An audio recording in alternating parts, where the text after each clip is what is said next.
2024 তারিখ সকাল অনুমান 8টার সময় স্থানীয় চৌকিদারের মাধ্যমে সংবাদপ্রাপ্ত হয়েছে বল্লা গ্রামে পোস্ট অফিস পাড়ায় একটি হত্যার সংঘটিত হয়েছে।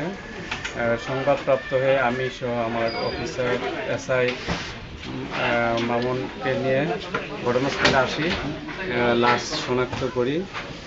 লাশের শনাক্ত জানা যায় মৃতার নাম ইয়াসিন, পিতা দিনে আলাহি, এই স্থানীয় বাসিন্দা। তো রাত্রিবেলা যে কোনো সময় তাকে হত্যা করা হয়ে থাকতে পারে। স্থানীয়ভাবে জানা গেছে, প্রাথমিকভাবে জানা যায় যে তারা নেশাগ্রস্ত, নেশার করার সময় হয়তো বা তাদের মধ্যে বাকবিতণ্ডার এক পর্যায়ে তাকে হত্যা করা হয়। তো লাশের সুরতাল রিপোর্ট প্রস্তুত চলছে। আইনগত